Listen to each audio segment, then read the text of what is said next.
എനിക്ക് പനി പിടിച്ചതോടെ ഷീതുവിനെ നോക്കണ അമ്മ ഏറ്റെടുത്തിരിക്കുകയാണ്. ഒരു വിമാനം എടുത്ത് പൊക്കാൻ പറഞ്ഞാലും പറ്റും, പക്ഷേ ഈ പിള്ളേരെ നോക്കലുണ്ടല്ലോ എൻ്റെ അമ്മോ. പനിക്കാരുടെ പ്രധാന ഭക്ഷണമാണല്ലോ ഈ ബന്നും ബ്രെഡും എല്ലാം, പക്ഷേ എനിക്കതൊന്നും വേണ്ട. പനി വന്നു കഴിഞ്ഞാൽ എനിക്ക് എന്തെങ്കിലുമൊക്കെ ഇങ്ങനെ കഴിച്ചുകൊണ്ടിരിക്കാൻ തോന്നും. അതിപ്പോൾ പനി ഇല്ലെങ്കിലും അങ്ങനെയൊക്കെ തന്നെ. പുളിയും മധുരമുള്ള ഓറഞ്ച് ഇങ്ങനെ മുളകിലും ഉപ്പിലും മുക്കി കഴിച്ചു നോക്കണം. എൻ്റെ അമ്മോ എന്തൊരു ടേസ്റ്റ് എന്നറിയോ. എന്തിനാണ് ഇങ്ങനെ എക്സ്പ്രഷൻ വാരി വിതറണമെന്നല്ലേ ഞാൻ മനഃപൂർവ്വം ഇട്ടത്.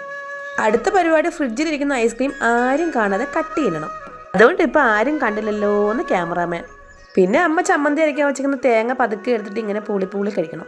ഇത് കണ്ടിട്ട് അമ്മ പറയാ കിലോ 80 രൂപയ്ക്ക് മേടിച്ച് വെച്ചിരിക്കുന്ന തേങ്ങയാണ് അവൾ എലി കരണ്ടും പോലെ കരണ്ടി തിന്നുന്നതെന്ന്.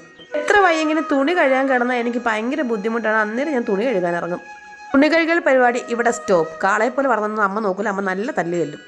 പനി പിടിക്കുമ്പോൾ മാത്രം എൻ്റെ ഉള്ളിൽ നിന്ന് ആരോ വിളിച്ചു പറയുന്നത് അവിടെ വൃത്തിയാക്കാനുണ്ട് ഇവിടെ വൃത്തിയാക്കാനുണ്ടെന്ന്. ഒരു അസുഖം ഇല്ലെങ്കിൽ ഇതൊന്നും എൻ്റെ കണ്ണിൽ കാണില്ല, അതെല്ലാം അവിടെ കിടക്കും. അടുത്ത പരിപാടി അമ്മ ഉണ്ടാക്കി വെച്ചിരിക്കുന്ന ചോറും കറികളെല്ലാം ഇങ്ങനെ പാത്രത്തിലെടുത്തിട്ട് പുറത്ത് കൊണ്ടുവച്ച് കഴിക്കണം. അതിനൊരു പ്രത്യേക ടേസ്റ്റ് വന്നാറുണ്ട് എനിക്ക് ഈ സമയത്ത്.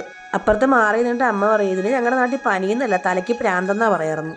അപ്പോൾ ചാനൽ എല്ലാവരും സബ്സ്ക്രൈബ് ചെയ്ത് സഹായിക്കണേ. ടാറ്റ.